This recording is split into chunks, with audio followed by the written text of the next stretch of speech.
Sunday at Polaris Fashion Place. I am watching Abby twirl in her newly bought blue dress. The scent of butter cookies and the sound of jazz music are rare luxuries for a staff sergeant on leave like me. The world is perfect. The restroom door just closed when Abby suddenly squeezed my hand, her fingernails digging deep into my skin. "Mom, shh," she whispered, her eyes wide with terror.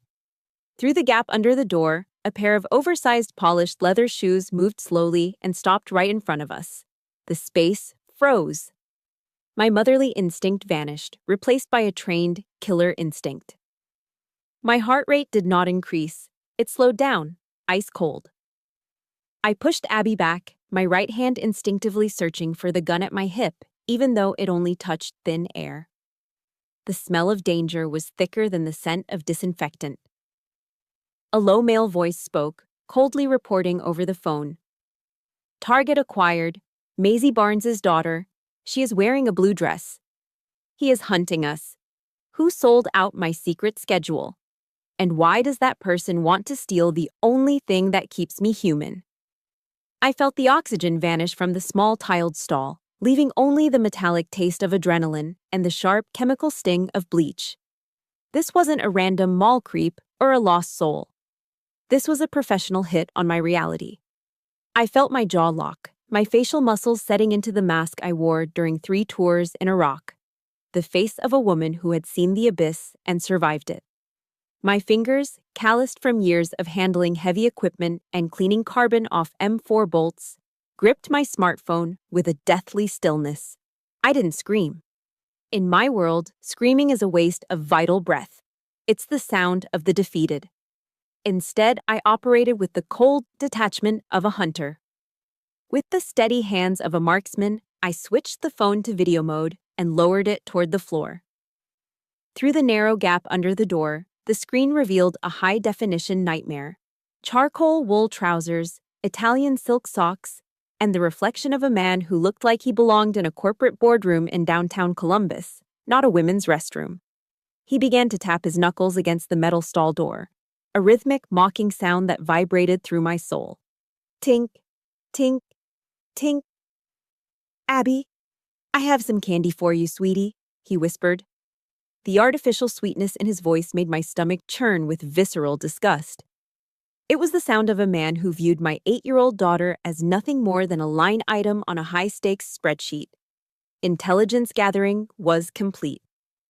I had his face, his voice, and the confirmation of his lethal intent. Now, I needed a sitrep. We were compromised, the perimeter was breached, and the only path left was a tactical extraction. I looked at Abby. I didn't see the little girl who loved glitter and dancing anymore. I saw a soldier's daughter. I gave her the silent hand signals we used during our stealth games back at the base. 1 finger over my lips. Silence. 2 fingers pointing toward the door. Move. Stay low. She nodded, her small chest heaving with silent, terrifying sobs, but she didn't let a single gasp escape. She understood that Mommy wasn't playing anymore. I waited for the precise second he turned his back to the sinks to check his phone again. This was the window. I lunged toward the empty stall next to us and kicked the metal door with every ounce of my combat-trained strength. The loud bang echoed through the restroom like a breaching charge, shattering the predatory silence. "Hey, who's there?"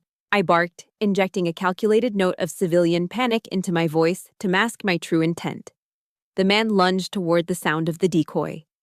In that heartbeat of distraction, I scooped Abby up into a fireman's carry, threw open our door, and sprinted. We burst through the restroom exit like ghosts escaping a burning building, our feet pounding against the polished marble of the mall floor. I didn't stop until we were engulfed by the thick, oblivious crowd outside the Macy's department store. We were safe, for 5 minutes.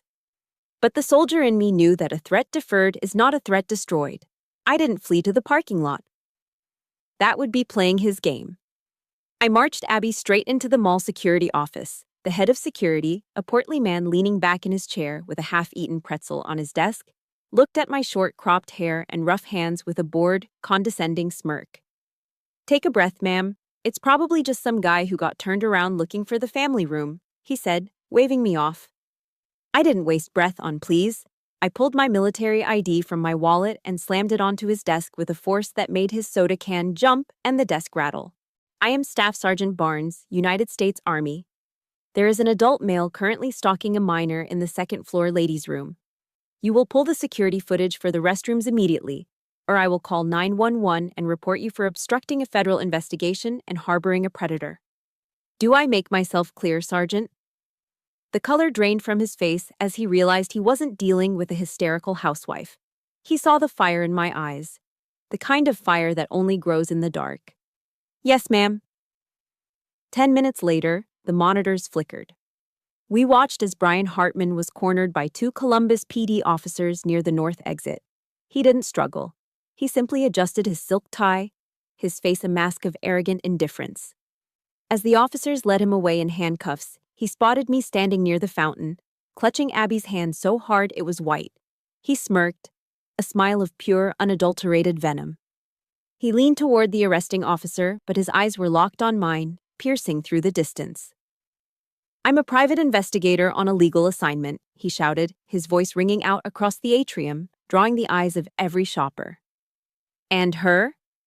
He pointed a handcuffed finger at me, his voice dripping with contempt. She's no victim. She's a wild animal in a uniform. Look at her. Short hair, rough hands, smelling like grease and gunpowder. That kind of woman doesn't know how to be a mother. I'm doing that little girl a favor by getting her away from a freak like this. The words felt like a physical slap to my face. The surrounding shoppers, clutching their shopping bags and Starbucks cups, began to whisper, their eyes scanning my appearance with sudden, cold judgment. He wasn't just trying to kidnap my daughter. He was trying to assassinate my character, my service, and my very soul. He thought his money and his suit made him superior to a widow who had bled for this country. He was wrong. This was my ground, and I was going to stand it until the very end. If you feel the fire in Maisie's heart right now, if you believe that no mother should ever be judged for the uniform she wears or the sacrifices she makes for her family, please show your support. Hit the like button to stand with her, and tell us in the comments, have you ever been judged unfairly for who you are? Just type, stay strong below if you are ready to see Maisie fight back for her daughter. Your voice is her strength. The fluorescent lights of the Columbus Police Department hummed with a sterile, buzzing energy that grated against my nerves like sandpaper. I sat on a hard plastic bench, my arm wrapped tightly around Abby. We were safe, or so the paperwork said, but the air in this room felt heavy, tainted by the lingering scent of old coffee and desperation. I watched the hallway, my eyes fixed on the heavy steel door of the processing area. Then he appeared. Brian Hartman wasn't wearing handcuffs anymore. Walking beside him was a man who looked like he had stepped off the cover of a legal journal. Sharp suit, leather briefcase, and a smile that cost $500 an hour. This was the rich man's get-out-of-jail-free card. The lawyer whispered something to the desk sergeant, a brief exchange that turned the officer's professional stiffness into a submissive nod. Hartman adjusted his silk tie, his eyes scanning the room until they landed on me. He didn't look like a man who had just been caught stalking a child. He looked like a victor.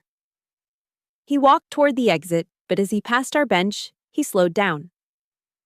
He leaned in just enough for me to smell his expensive cologne, a mixture of mint and something metallic. My client is very concerned about her granddaughter's safety, Hartman said, his voice a low, oily purr. She thinks the military environment is a bit too coarse for a young lady. She thinks you're staining the girl with gunpowder. He didn't wait for a response. He just smirked and walked out into the cool Ohio night. She. My nails dug so deep into my palms that I felt the skin break. There was only one person in my world who used the word coarse to describe my life. Margaret Miller, my mother-in-law. A woman who lived behind a glass wall of old money and Upper Arlington pedigree, watching the rest of the world struggle through a telescope of judgment. My phone vibrated in my pocket. I pulled it out, my heart skipping a beat when I saw the name on the screen. Mike, my late husband's younger brother. Maisie, my God, I just heard. Is Abby okay? Mike's voice burst through the receiver, sounding breathless and frantic. Too frantic. I heard there was a situation at Polaris. I'm jumping in the car right now to come get you guys. Just stay put. I froze. My internal deception indicators flashed red. I hadn't called Mike. The police hadn't released any names to the press yet. We had been in this station for less than 45 minutes. How did he know we were at Polaris? How did he know there was a situation? The concern in his voice didn't sound like love. It sounded like a script being read by a man who was terrified of missing his cue. How did you know, Mike? I asked, my voice as flat and cold as a grave marker. Someone posted something on Facebook? A woman in a uniform? I just had a feeling, he stammered, his bravado crumbling into a weak, pathetic stutter. I closed my eyes, and suddenly, I wasn't at the police station anymore. I was back at the Miller estate last Thanksgiving. The dining room was a sea of white linen, fine china, and silver that had been polished by people Margaret didn't know the names of. I was sitting there in the only Class A uniform I owned, having rushed there straight from the base. Margaret sat at the head of the table, her pearl necklace gleaming like bared teeth. She hadn't looked at me once during the prayer. When the turkey was carved, she finally spoke, her voice cutting through the festive hum like a razor blade. God created women to keep the fire in the kitchen, Maisie, not to carry a rifle in the mud, she had said, her eyes fixed on my calloused hands. David's death, it was the price of your pride. You chose a career over your husband. You chose to be a soldier instead of a wife. And look where it got him. Buried in Arlington while you play hero. Mike had been sitting right next to me. He just stared into his pumpkin soup, his shoulders hunched, his silence a heavy, suffocating weight. He didn't defend me. He didn't look at his mother. He just ate his soup while she dismantled my soul in front of the entire family. General Patton once said that moral courage is the most absent characteristic in men. Looking at Mike that night, I realized he was the living embodiment of that void. Mommy? Abby's voice pulled me back to the present. She was looking up at me, clutching her worn teddy bear.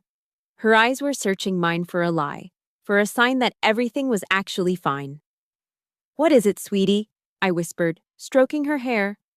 That mean man. The one in the bathroom, she hesitated, her voice trembling. He smelled like Uncle Mike's car. Like mint and those smelly cigarettes. The world tilted on its axis, mint and tobacco. It was the signature scent of the Miller men. But Mike was the only one who still smoked those imported cloves.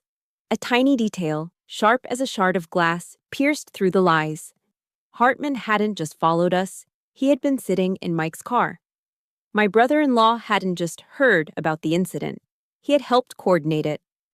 I looked at the phone in my hand, still glowing with Mike's missed calls. The glass wall was starting to crack, and behind it, I could see the faces of the people I once called family.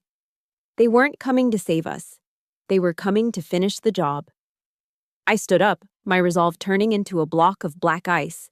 The hunt was far from over, but now I knew exactly who the wolves were.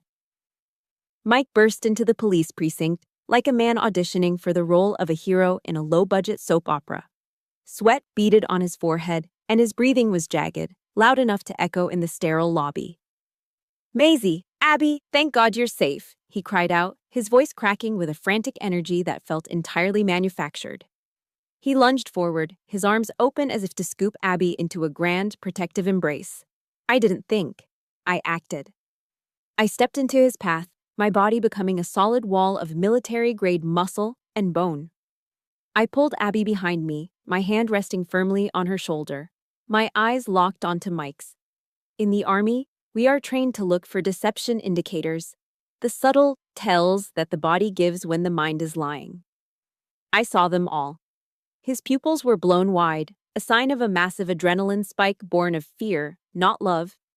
His hands were trembling, and he pointedly avoided my gaze, looking instead at the floor tiles or the vending machine in the corner. How did you get here so fast, Mike? I asked. My voice was a flat line, devoid of the warmth he expected. I just had a gut feeling, he stammered, his lips curling into a crooked, sickly smile. Call it a sixth sense. I was just so worried. A gut feeling. Or a notification from Brian Hartman saying the plan had gone south. I didn't say a word. I just watched him squirm under the weight of my silence.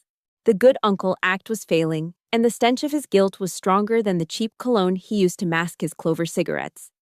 I told Mike to drive us home so I could pick up my own car. The ride back to my small suburban house was suffocating. Mike tried to fill the silence with mindless chatter about the local Buckeyes game and how dangerous the world was getting. I sat in the passenger seat, a silent observer in my own life, practicing the art of counter-surveillance. When we pulled into my driveway, Mike jumped out to open the gate. As he moved, the tail of his expensive wool coat caught on the seatbelt. A small slip of yellow paper fluttered from his pocket and landed on the floor mat. I reached down and snatched it up before he could turn around. It wasn't a grocery receipt.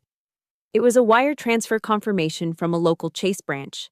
The recipient, Hartman Investigative Services. The amount, $5,000. The memo line read, Project Polaris, initial retainer. My world didn't just crumble, it turned to ash. $5,000. That was the price of my daughter's safety. My own brother-in-law had paid a predator to stalk us in a public restroom. He had sold out the woman who had carried his brother's casket for 5,000 pieces of silver. I tucked the paper into my pocket, my heart turning into a block of black ice. Everything okay, Maisie? Mike asked, leaning back into the car, his face a mask of false concern. Fine, I replied, my voice as sharp as a bayonet. Just tired. Inside the house, the betrayal grew legs. I remembered the previous week when Mike had insisted on having a spare key. To water the plants when you're on night duty, sis, he had said with that boyish, trustworthy grin. I had believed him. I had let the Trojan horse through my gates. I left Abby in the kitchen with her drawing book and went straight to the living room. I began a systematic sweep of the house, looking for anything that didn't belong. My eyes landed on the mantelpiece, specifically the framed wedding photo of David and me. It was our favorite, David in his dress blues, me in my white gown, both of us looking like we had the whole world at our feet. I tilted the frame. Taped to the back, hidden behind the glass that held our most sacred memory, was a small black device, a high-gain listening bug. A tiny red light blinked once every 5 seconds, a digital eye watching my grief, recording my private conversations with my daughter and feeding them directly to Margaret Miller. He hadn't been watering my plants. He had been harvesting my life. He had turned our sanctuary, the only place where Abby felt truly safe, into a glass cage for his mother's sick amusement. The violation felt more physical than the stalking at the mall. It was a rape of my privacy, a desecration of David's memory. A moment later, Mike walked into the living room, holding a steaming box of pepperoni pizza from the parlor down the street. I got the thin crust Abby likes, he said, his innocent and cruel smile. Thought we could have a normal night. I stood in the center of the room. In my left hand, I held the $5,000 receipt. In my right, the black listening device. I didn't look at him as a sister-in-law. I looked at him as a commander looks at a traitor caught in the wire. The contempt rose in my throat, bitter as bile. A normal night, Mike? I asked, my voice barely a whisper, yet loud enough to command the air in the room. I held up the bug, the red light reflecting in my cold, hard eyes. Is this what your mother calls normal? The pizza box slipped from his hands, hitting the floor with a dull thud. The smell of melted cheese and tomato sauce filled the air, a sickening contrast to the war that had just been declared in my living room. This night was far from over, and Mike Miller was about to find out exactly what happens when you betray a soldier. If your heart is pounding with rage alongside Maisie right now, if you believe that a mother's home should be a sacred sanctuary, please hit the like button to stand with her. We want to hear from you. Have you ever dealt with a betrayal that cut this deep? Share your strength by typing "Stay Strong" in the comments below. Your interaction helps more people find Maisie's story and join her fight for justice. Let's show this family that they messed with the wrong mother. The air in the precinct's interview room was thick with the smell of floor wax and the low, incessant hum of a broken air conditioner. The detective, a man with tired eyes and a stained tie, placed a black leather briefcase on the scratched wooden table. It had been recovered from Brian Hartman's SUV. Inside, tucked between high-end surveillance equipment, was a thick, cerulean folder. It was labeled in a neat, calligraphic script that I recognized instantly. Target, Reconstruction Project. My fingers trembled as I flipped open the cover. I expected photos of the mall, or perhaps our house. I didn't expect to see a grainy, black and white still extracted from a hospital security camera dated 8 years ago. It was the day I gave birth to Abby. In the photo, I was pale, exhausted, clutching my newborn daughter while David stood by my side, beaming with a pride that could light up a stadium. Beneath the photo, in my mother-in-law's elegant handwriting, was a note written in fountain pen ink. The mistake began on this day. Needs correction. A wave of nausea hit me so hard I had to grip the edge of the table. Margaret didn't see the birth of her granddaughter as a miracle. She saw the fact that Abby was born to me, a girl from a blue-collar neighborhood, a woman who wore combat boots instead of pearls, as a systemic error. A glitch in the Miller bloodline. I turned the page, and the physical violation continued. There were hundreds of photos. They had been watching us for 6 months. I saw a picture of myself collapsed on our living room sofa, still wearing my mud-caked ACUs after a 48-hour field exercise. My face was covered in camouflage grease, my eyes shut in a sleep of pure exhaustion.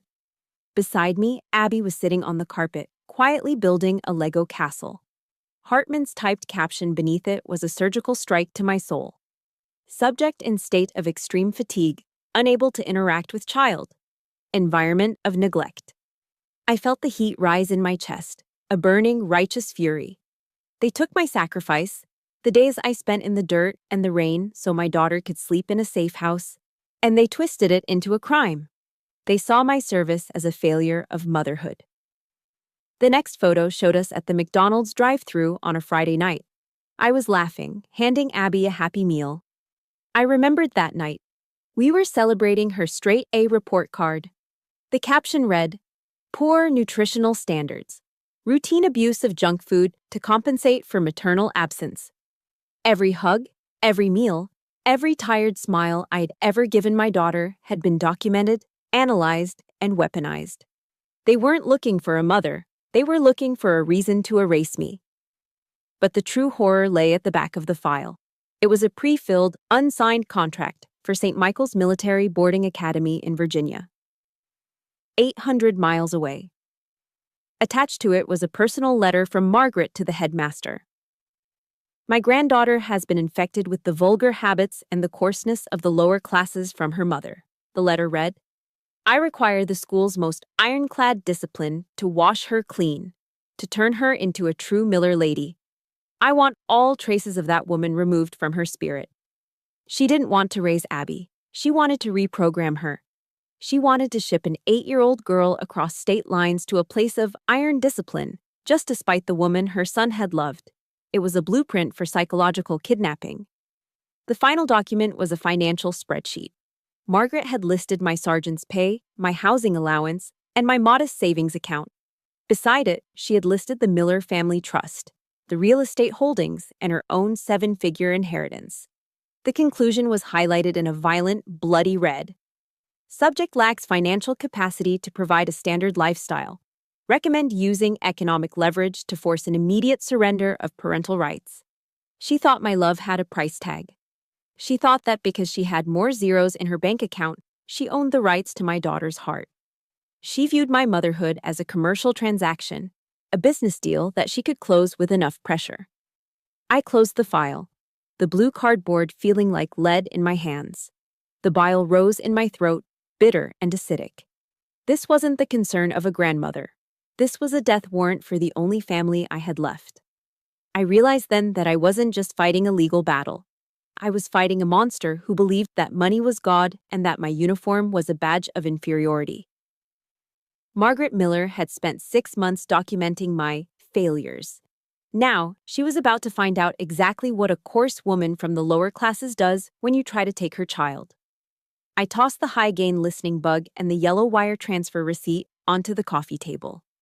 The tiny black device and the crumpled paper landed with a dry, hollow thud right next to the box of pepperoni pizza that was already growing cold in the stagnant air of the living room. It was the sound of a judge's gavel coming down in a silent courtroom. Mike jumped as if I had fired a warning shot over his head. The blood drained from his face instantly, leaving his skin a sickly, translucent gray. "Maisie, I can explain," he stammered, his voice thin and reeking of desperation. I raised my hand, a sharp horizontal motion that cut the air between us. It was a gesture of absolute command, the kind I used on the range to halt a firing line. Mike's mouth snapped shut. "You aren't explaining a damn thing, Mike," I said. I didn't yell. I didn't have to. My voice was a low, resonant vibration, cold enough to frost the windows. "You are going to confess. Sit down." I pointed to the armchair opposite me. I stood perfectly still, my feet shoulder-width apart, my hands clasped loosely behind my back. In the military, we call this command presence. I let the silence stretch, heavy and suffocating, until the only sound in the room was the ragged, uneven rhythm of Mike's breathing. He sat down slowly, his body hunching inward, shrinking until he looked like a small, frightened child caught in a lie he couldn't outrun. "Why?" I asked. One word. A single syllable that demanded an accounting for his soul. Mike bowed his head, and the first sob escaped him. A weak, pathetic sound. Tears began to track through the stubble on his cheeks, but these weren't tears of remorse. They were the tears of a coward who had been cornered. "Mom said, she said you weren't stable, Maisie," he sobbed, his voice trembling as he tried to wrap himself in the blanket of his mother's manipulation. "She told me your job was too dangerous. She said if you died in some desert halfway across the world, Abby would be left with nothing. She told me she just wanted what was best for the girl." I felt a cold, jagged laugh rise in my throat, but I didn't let it out. I just looked at him with pure, unadulterated contempt. What was best for her, Mike? Hiring a man to stalk an 8-year-old in a public restroom? That's what you call best? Or was it the plan to ship her off to a boarding school 800 miles away where she wouldn't remember the sound of my voice? Are you a complete idiot or just a goddamn sociopath? I moved closer, leaning down until I was inches from his face, forcing him to smell the gunpowder and the grit that Margaret so despised. I needed to shatter the delusion he had built to protect his fragile ego. I needed him to see the filth he had allowed into my home. "I did it for David," Mike suddenly wailed, his voice rising in a desperate, high-pitched plea. "He wanted me to protect this family. He would have understood." That was the breaking point. The mention of my husband's name coming out of his mouth felt like a physical violation. I stood up abruptly, walked to the fireplace mantel, and snatched the framed photo of David in his captain's dress blues. I didn't set it down. I shoved it directly into Mike's line of sight, inches from his watery eyes. "Don't you ever mention his name with that filthy mouth again," I hissed, my words sharp as a bayonet. "David died protecting the freedoms you're using to spy on his widow. He died for honor. He died for loyalty. Do you think he'd be proud of you right now, Mike? Do you think he'd look at his little brother and see a man? If David were standing in this room, he wouldn't be explaining things to you. He'd be throwing you out of this house with his bare hands." Mike crumbled. He put his face in his hands and began to weep uncontrollably, his shoulders shaking with the weight of his own insignificance. The image of his hero brother was the final blow that crushed his remaining defenses. "Tell me the truth, Mike, all of it, before I call the military police and have them drag you out of here in front of Abby." Through the gasping sobs, the ugly, naked truth finally bled out. She promised that if I helped her get full custody, she'd give me control over Abby's trust fund. I'm in deep, Maisie. I owe over $50,000 to an offshore gambling site. They were threatening to come to the office. I needed the money. I just needed the money. I stood frozen, the silence in the room suddenly deafening. $50,000. That was the price of a mother's heart. My mother-in-law hadn't just used Mike's weakness. She had bought it. She had turned my own family into a mercenary force to steal my daughter's future so she could pay off a coward's gambling debts. A wave of visceral disgust washed over me, stronger than any fear I'd felt at the mall. This family wasn't just broken, it was a rotting corpse.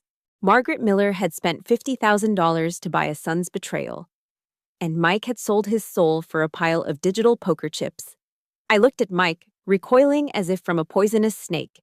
"Get out," I said, my voice barely a whisper. "Take your pizza and your lies and get out of my house before I lose whatever mercy I have left." Mike didn't argue. He scrambled to his feet, stumbling over the pizza box, and fled into the night. I stood alone in the center of my violated sanctuary, clutching David's photo to my chest.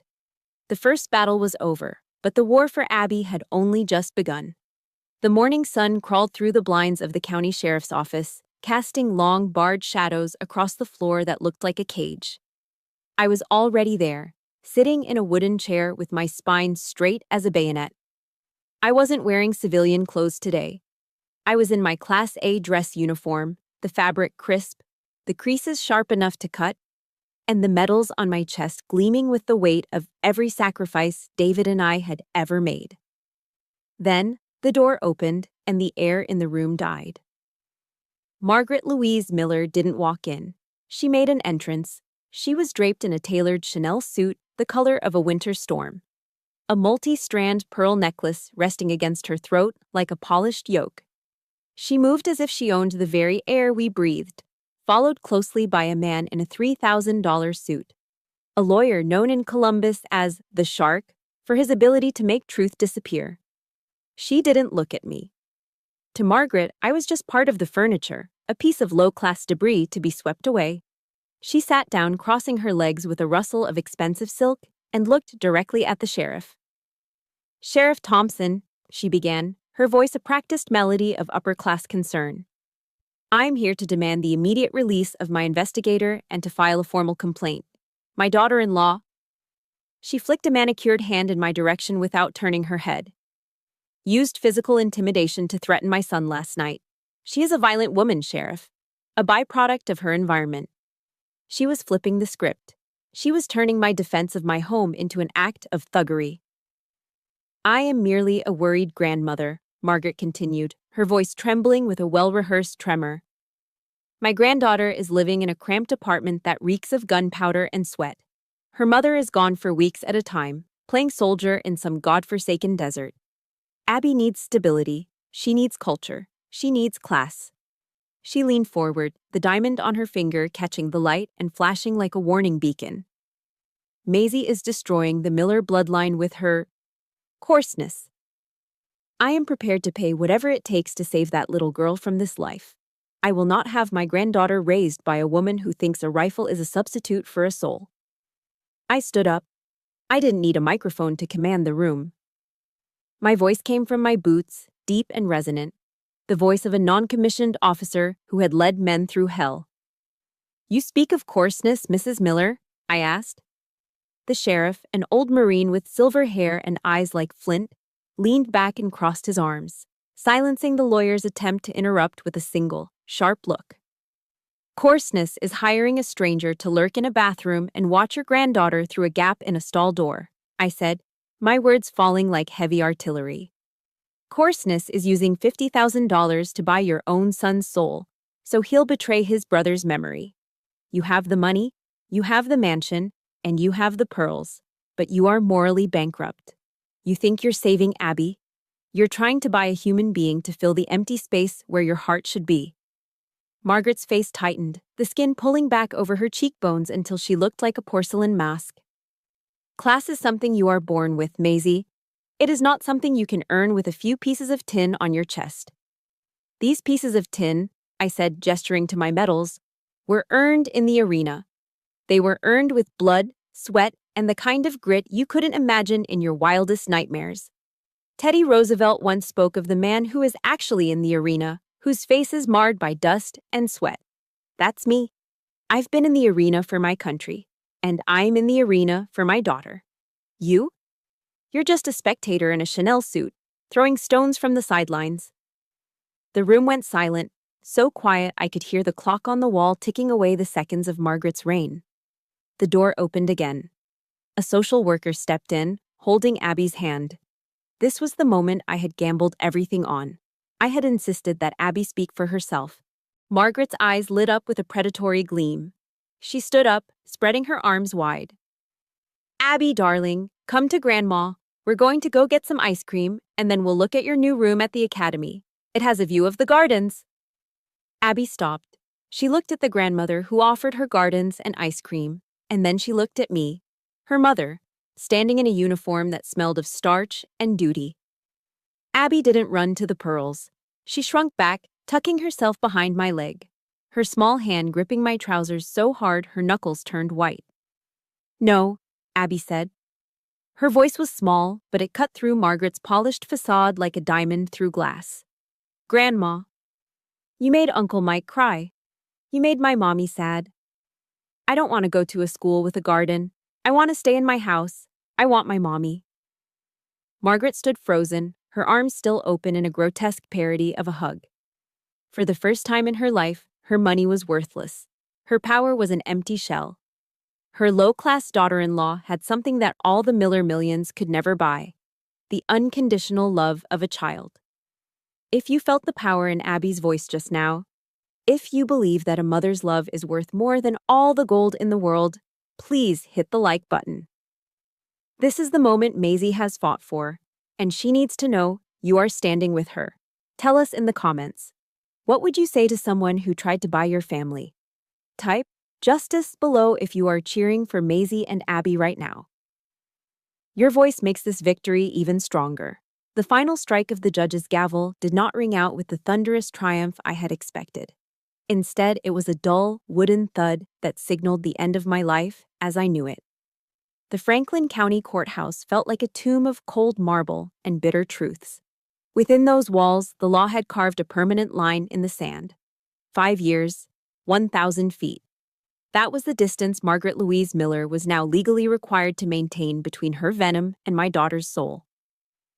I watched as the court officers escorted her out. She didn't scream or fight.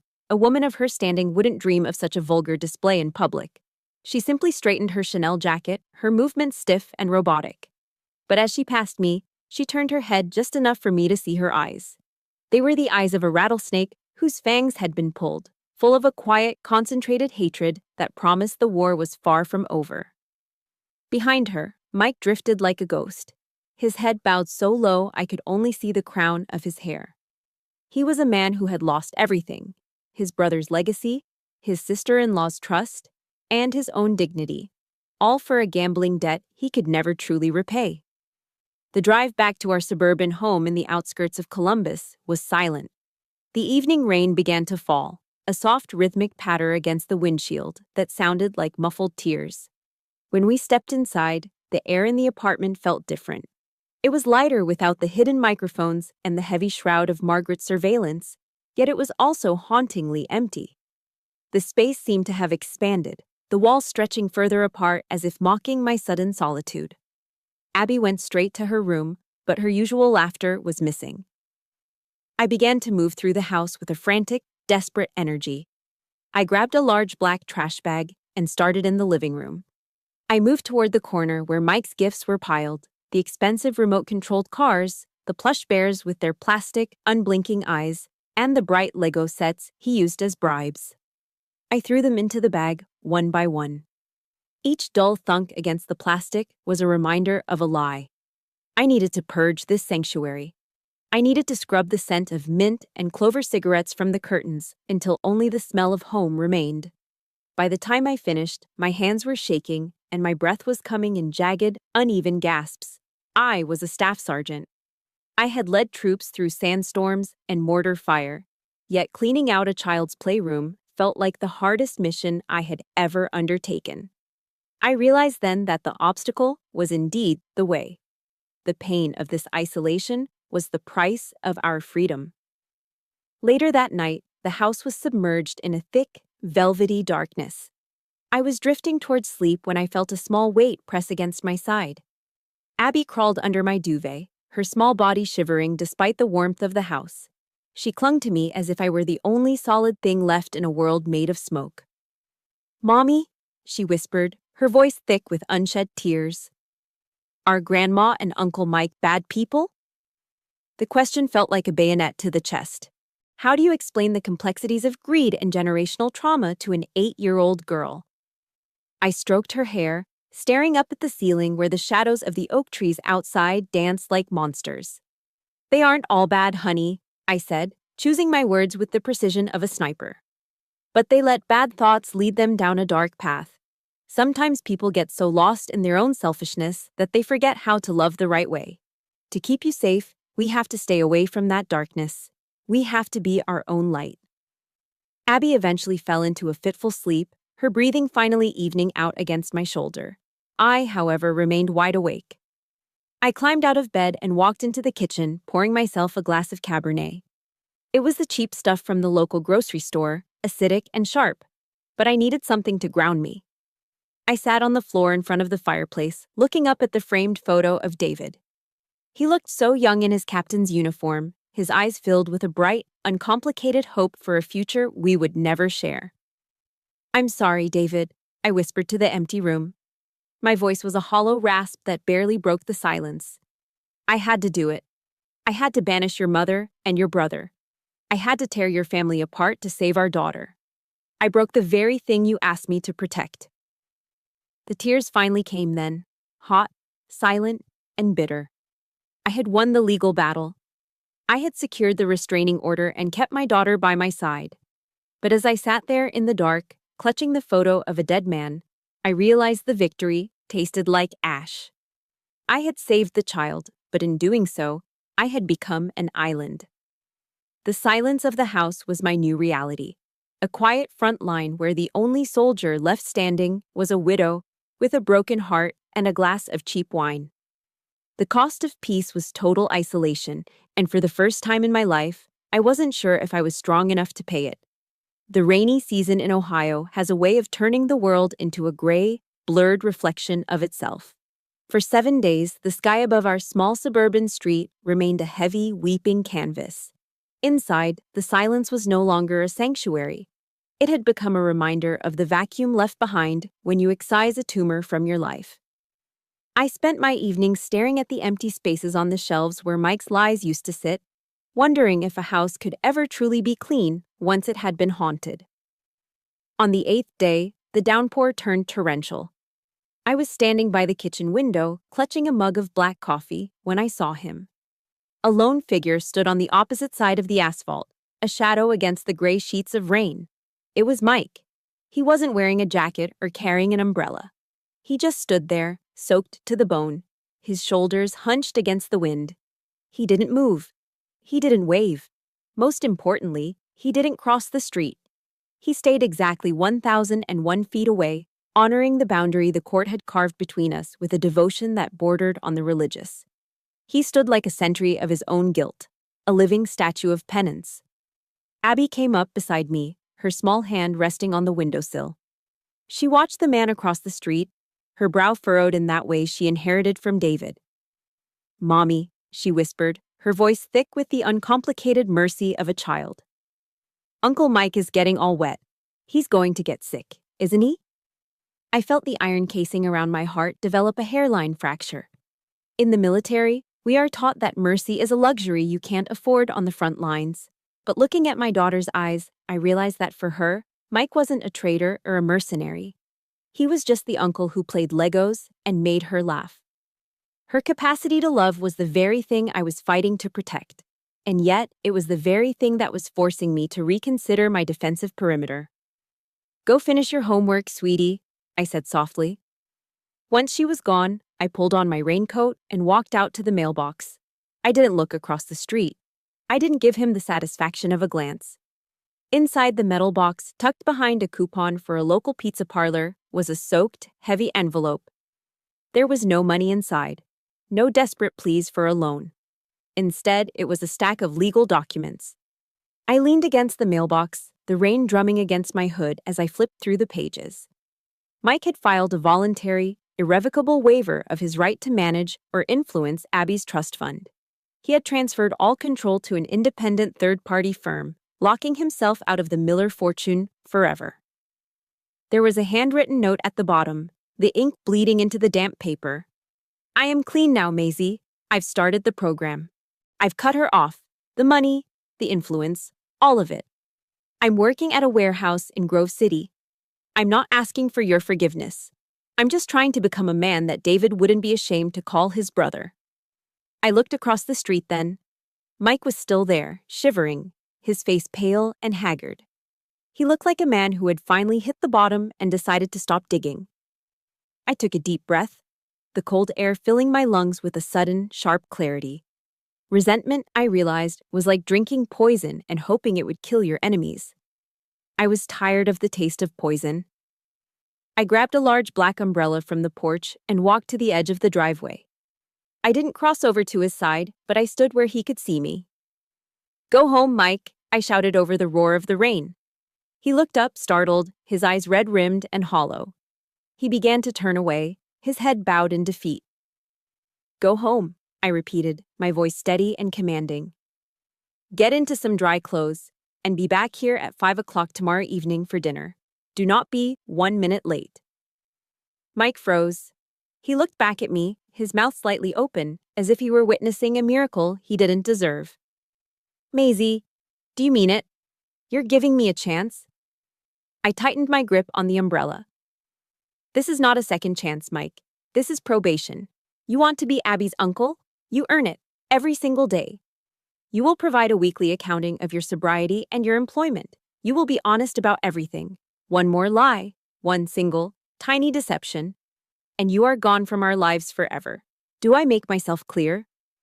"Crystal," he choked out, a sob breaking through his voice. The following evening, the doorbell rang at exactly 4:55.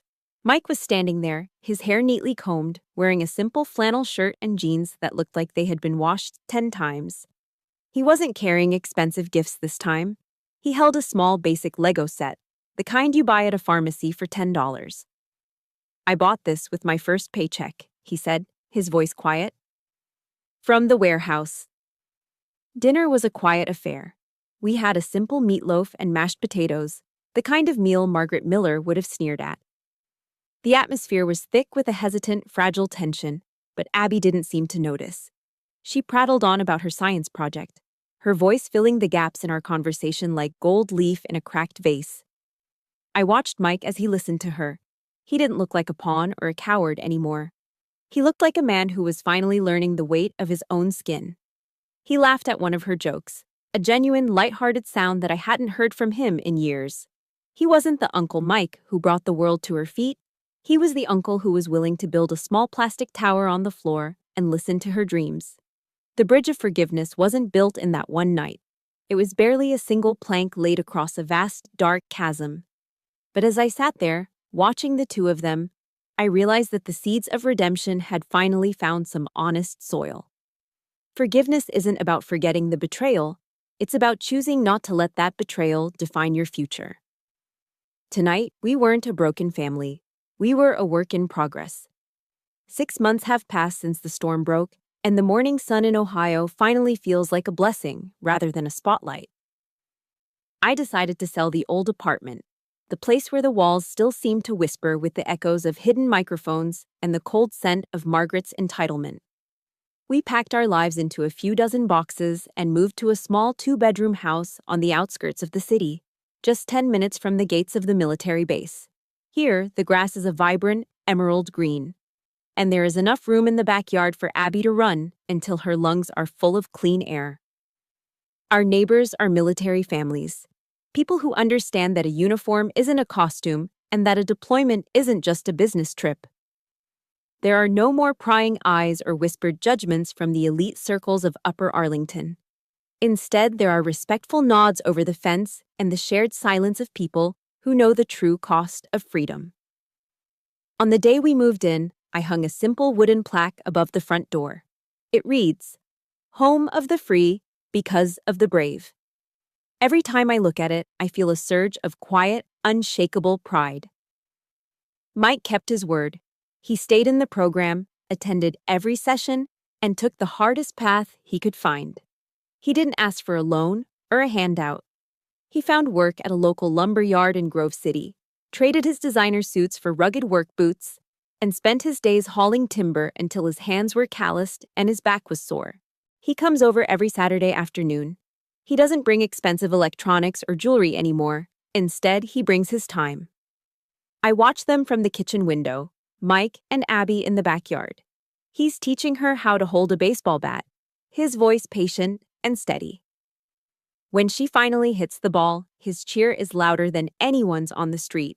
Sometimes when he kneels down to help her adjust her helmet or tie her sneakers, I see a ghost in the way he moves. I see a flicker of David in the curve of his smile and the protective way he stands over her. Mike isn't trying to replace my husband, and he knows he never could. But he is finally becoming the man David always believed he could be, a man of his word, a man of character, and a true uncle. In the gilded hallways of Upper Arlington, the news is much colder.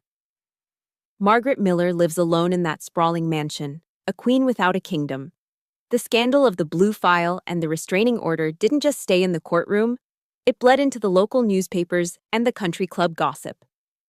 The elite women who once competed for an invitation to her Christmas gala have turned their backs, terrified of being tarnished by the Hartman scandal. I heard from a mutual acquaintance that she goes through housekeepers every 2 weeks. No one can stand the acidic tongue of a woman who has everything but loves nothing. She has millions of dollars in the bank, but she eats her dinner in a dining room that holds 30 people and yet remains completely silent. She built a prison out of her own arrogance, and now she's the only inmate. Her money couldn't buy her a seat at our table, and it certainly couldn't buy her a way into Abby's heart. Today is a morning of gold and emerald. It is the day of the annual Girl Scouts badge ceremony, and the local community center is packed with families. I'm standing in the front row, wearing my dress uniform, my posture perfect and my heart hammering against my ribs, with a joy I haven't felt in years. Abby stands on the stage, her small face radiant with confidence. She isn't the frightened little girl who hid behind my legs at the mall anymore. She is a leader. When the troop leader calls her name to receive her first badge for courage and confidence, Abby steps forward and gives a crisp, military salute that she's been practicing for weeks. The crowd erupts in applause. Beside me, Mike is holding up his phone, filming every second. I can see the moisture in his eyes, the raw emotion of a man who realized that the most precious things in life don't come in a Chanel box. We've survived the winter. We've fought the monsters, both in the shadows and in our own bloodline. As we walk out of the center and into the bright Ohio spring, Abby grabs my hand and Mike's hand, swinging her arms between us. I look up at the sky, feeling the warmth on my face. Family, I've realized, isn't just about the blood that flows through your veins. It's about the people who are willing to stand in the arena with you when the world is throwing stones. It's about the people who fight for you when you're tired and the people who love you enough to tell you the truth. We are a new unit now, a different kind of deployment. And as we head toward our little house near the base, I know that for the first time in a very long time, we are finally, truly, home. 1 year has passed since the cerulean file was closed and the restraining orders were signed. Today, the air at the Wright-Patterson Air Force Base carries a crisp, electric charge. I stand on the mahogany stage of the auditorium, my boots polished to a mirror shine, my posture as rigid as the steel beams holding up the hangar. The brass band has just finished the final notes of the national anthem, and a heavy, respectful silence fills the room.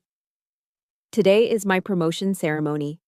The commanding officer steps forward, his face a map of decades of service.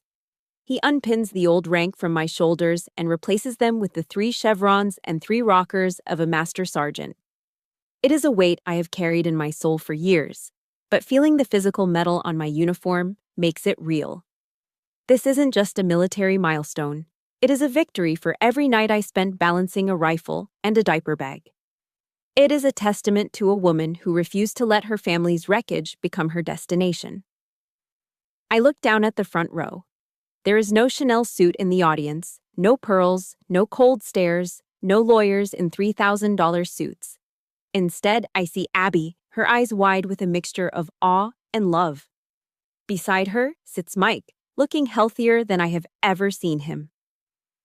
He wears a simple button-down shirt and a quiet smile of genuine pride. They are my unit. They are the survivors of the storm. I step up to the podium. In the military, we are taught to keep our speeches short and our intent clear. I look out at the sea of uniforms, young men and women who are just beginning their journey, and I decide to speak from the heart of a mother. There is a common myth in our society, I begin, my voice projected with the clarity of a drill instructor and the warmth of a parent. People say that a woman cannot have it all.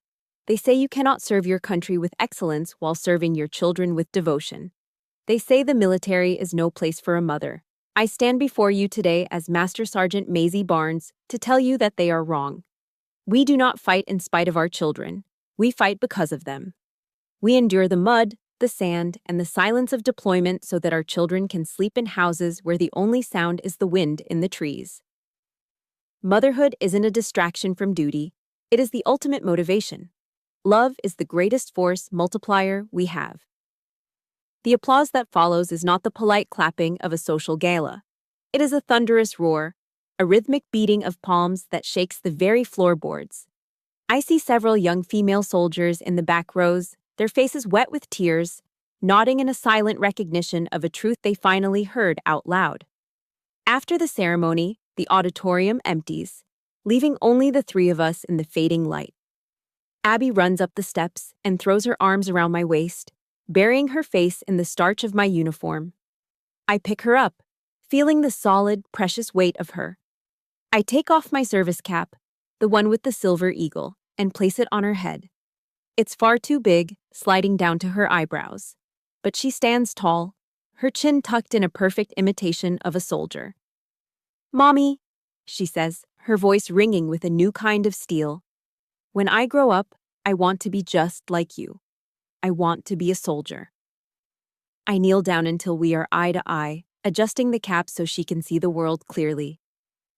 "No, Abby," I say, my voice a soft, fierce whisper. "Don't be like me. Be better than me. Be stronger than I ever was.